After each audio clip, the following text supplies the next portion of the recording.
Hi guys, just going to show you a basic tutorial in Procreate. This is my Procreate splash screen when I open it. It's just stuff I've been working on and just a few little doodles. What I'll do, I'm going to use my mouse just to show you what I'm clicking on. I'm going to click on this area here, which is to create a new page. What you can see are different sizes. I tend to go for a large A3 page. I'm more favourable towards them because you can hear the kids in the background, because you can import this into um,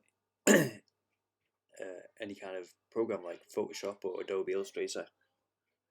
Real life, guys, it's kids in the background and being wagons outside and everything else. No big deal. So what you got is this page, and I can navigate it by pinching it with my fingers. And I'm going to choose. I'm just going to write the letter A. Okay, just a basic thing. And in doing so, I'll show you what layers are and how to kind of drop some colour into each one. First things first, this area here, okay, is my layers. It's already got layer 1. If you want to rename that, okay, I could click on it and go rename, just at the top there, get my keypad up and just type in line. Okay, that's just my line drawing. Okay, return. What I'm going to do is then choose a colour, and you choose your colour up here in the top right. These are all the colour palettes I use. I make my own colour palettes by clicking on the plus sign, and I name them after the things I'm trying to, well, the companies or the things I'm working for. So I've got things like Bloomsbury Group. I've got some inspirational colour palettes from artists that I rather admire. So I've got Borden, John Minton, book covers like Monty Salamine and Barbara Jones. So what I'll do is I'll just go to the top to the generic one, and I'll click on black line. Okay, then I'm going to choose a brush. The brushes are here, as you can see, and I subscribe to a company called True Grit Textures. Check them out. They've got some really cool textures that can take us back to the mid-century, to a time when lithographic processes were needed. Okay, I'll just enlarge it by using this tool here, and you can see what I'm doing. So they're really cool textures. If you want to go back and undo what you've just done, just click on this return button here. 1, 2, okay, and I'm going to go back to me pen. You can rename them. So when I do stuff for that Normandy trip that I used, I did a few years back, I use these to create my shadows and shading. As you can see, you can get some really good effects. I'm going to use a real basic pen here. I'm going to go to the sketching area. I've chosen something called a Gestinski. Is that how you say it? Gestinski ink. I've chosen this because it's really smooth and really basic. But if you click on it, you can see what it's going to do. See? And how it's going to work. You can play with all these settings, and again, these are for you to work with. Oh, hello, someone's trying to FaceTime me. I think I'll just cancel that. So I'm going to press done. Go into the pens and research them yourself, or I'll do a little tutorial at a later stage, but for this I need to just get on with it and do a drawing. Okay? By the way, this is your opacity. This is how dark something's going to be. Okay? I'm going to just do the letter A, as I said. I'm going to do it like this. There we go. I've chosen to do this because it can create some really funky kind of 3D effect. Okay. So that's all on one line. If I colour this in by clicking on my colour palette and choose, say, blue, I can colour it in by just dropping the blue on. So what you do is you click on the blue in the top right and drag it across. Okay, there you go, and just drop it on like so. The only problem with that is it's all on one layer, and as you know, with Photoshop you should really kind of use lots of layers, like Illustrator also, in case you want to manipulate this black line or indeed delete it altogether and redraw it. So to do that is this. create a new layer by clicking on the plus symbol on the layers palette. There we go. On the line drawing, click on it, and you get something called reference. It's at the bottom. That's now referencing that black line for any other layer that I need to work with. So I'll do that thing again, colour it blue, and click on the black line, and that's what you get. Okay, see? It's pretty cool, isn't it? So I'm going to put more colours on this, and I'm going to use the same layer, okay, because it kind of makes sense. So I'm going to go with another blue, okay, and put this on the outside, sorry, the inside here, because that's where the shadow would be, okay, and one more just at the bottom. There we go. And on the outside, I'll use a lighter blue, okay. I'm going to choose a sky blue from down here on the Borden palette. There you go. And just drag it across. Happy days.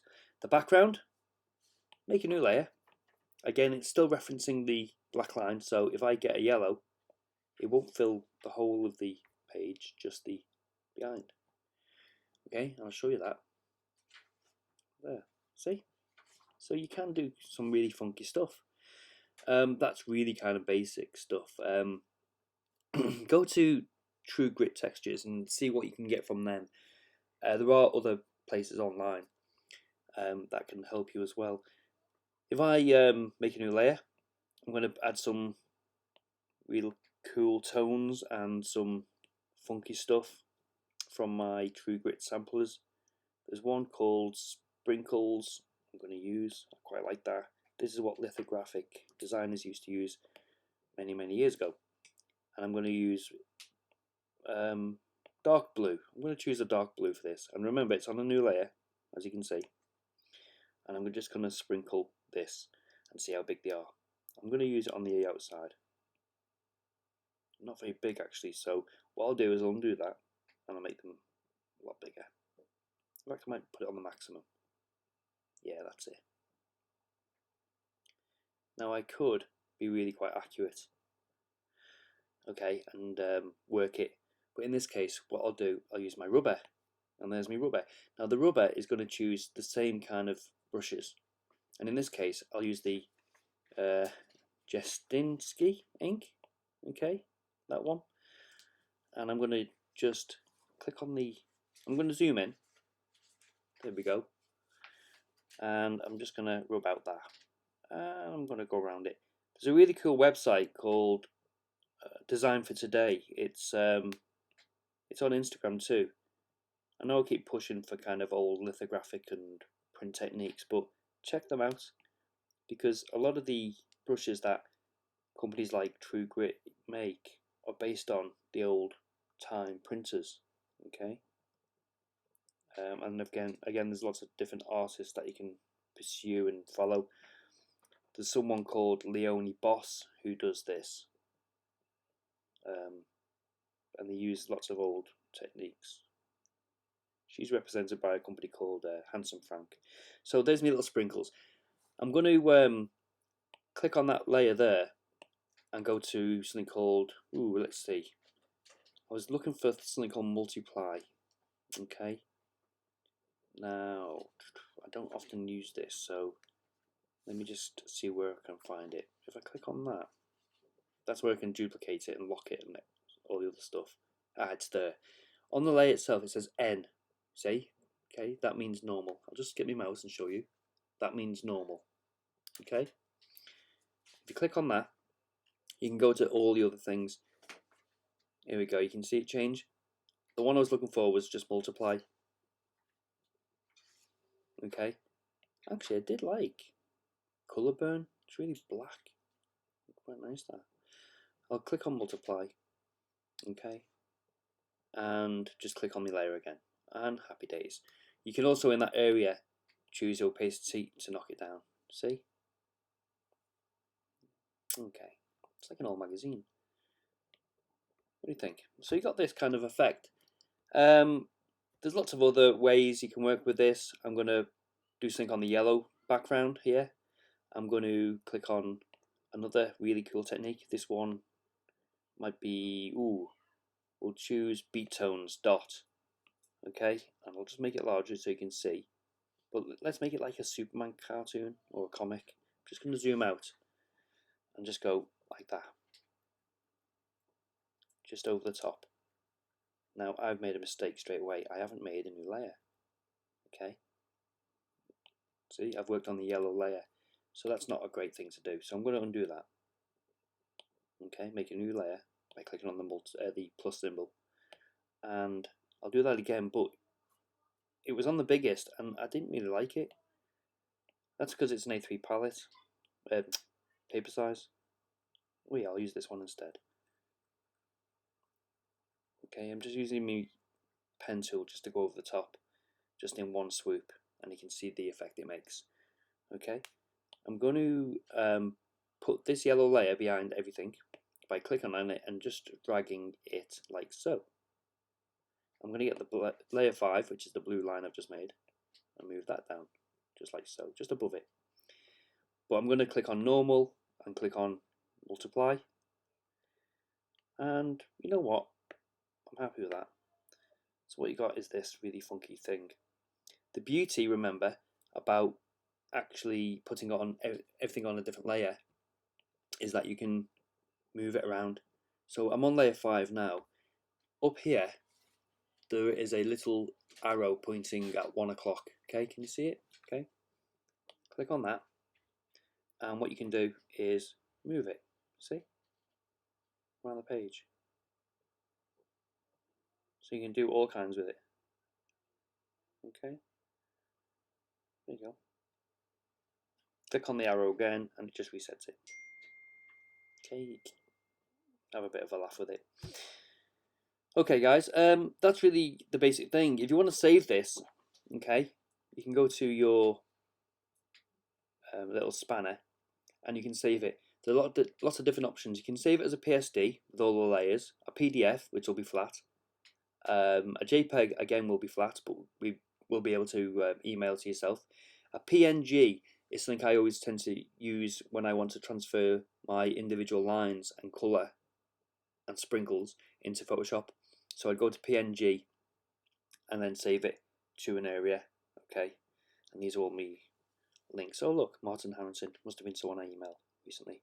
So you'd go to something like save image, okay, and just save it on your iPad or whatever, and then you can airdrop it to yourself. Okay, so click on that. Unsuccessful because I didn't save it.